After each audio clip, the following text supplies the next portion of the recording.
Throughout the month, men are encouraged to skip their trip to the barbershop and donate the money they would spend on a facial trimming or haircut to educate themselves about cancer prevention and aid those fighting the battle.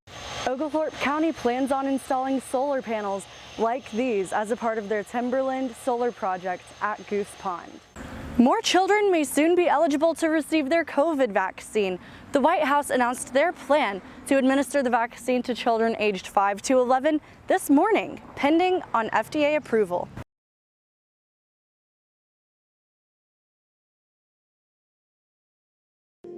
Three-time Grammy and six-time Emmy Award nominee, Songwriter Hall of Fame inductee, and University of Georgia alum, Steve Dorff visits UGA at the Ramsey Concert Hall tonight for a performance and question and answer session.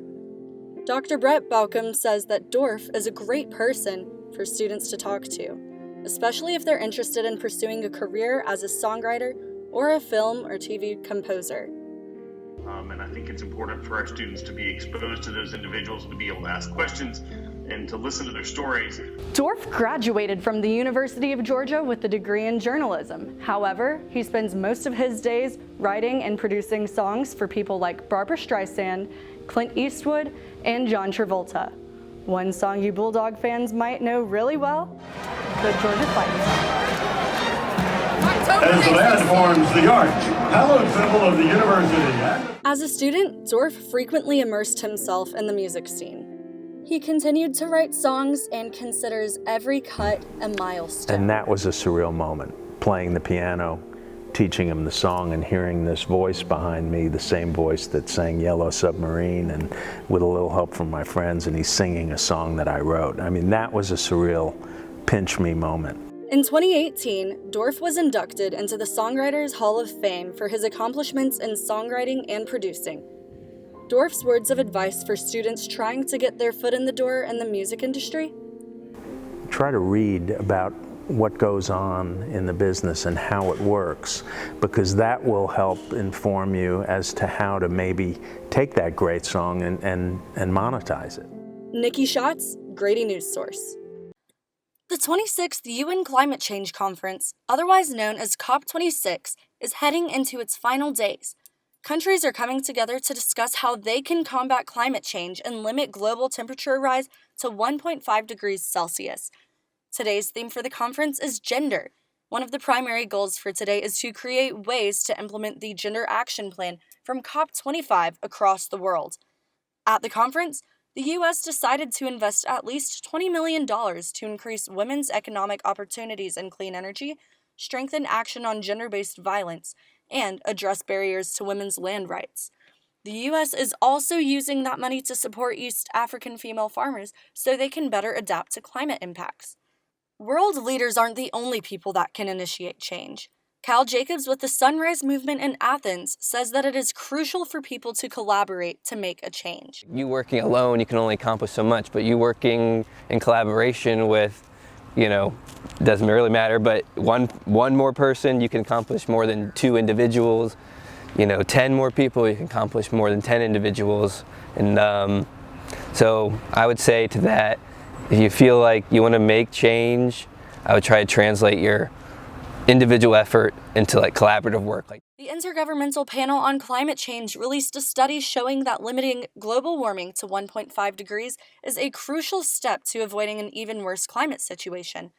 Dr. Njayan at the Odum School of Ecology says that every degree can impact the climate drastically.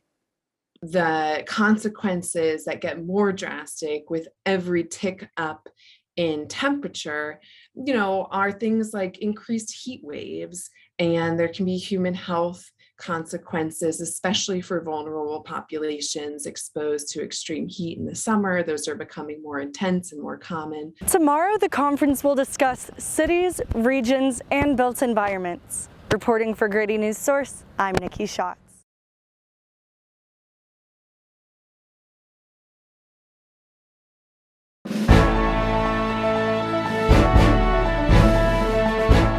I'm Nikki Shotz with the top stories in Northeast Georgia. There has been a lot of talk about what is happening on social media. TikTok, Snapchat, and YouTube were summoned to Congress to testify about safety concerns for minors on social media. The hearings discussed the platform's impact on mental health and ways to make the services safer for children. An FDA advisory committee voted to recommend emergency use authorization for the Pfizer vaccine for children aged 5 to 11.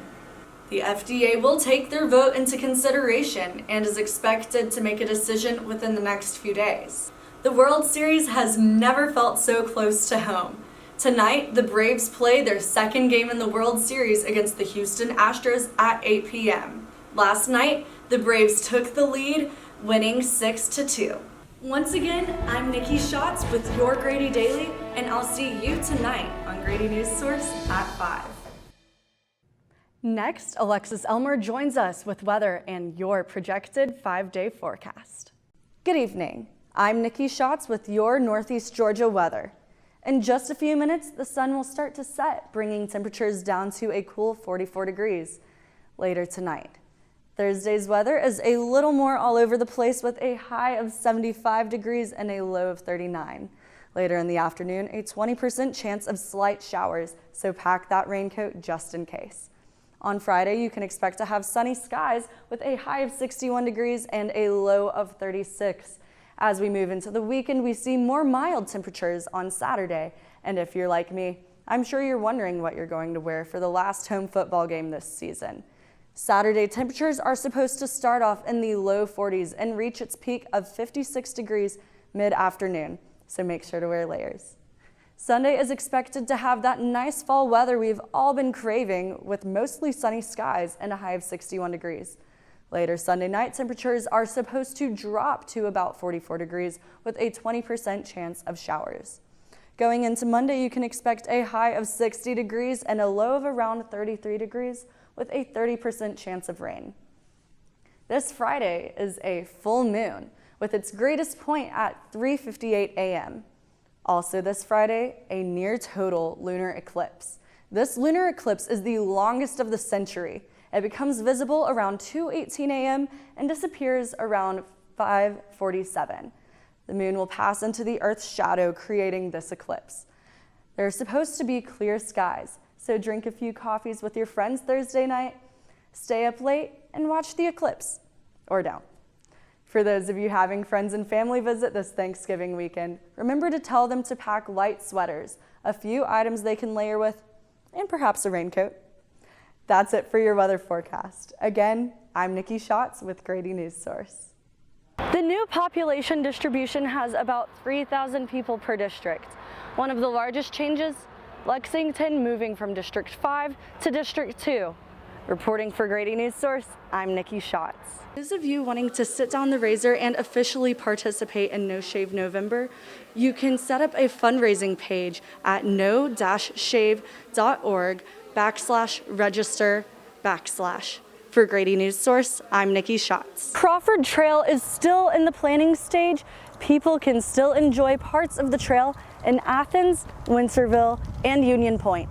Reporting for Grady Newsource, I'm Nikki Shotz. Nikki Shotz, Grady Newsource. Reporting for Grady Newsource, I'm Nikki Shotz. Again, I'm Nikki Shotz with your look at sports.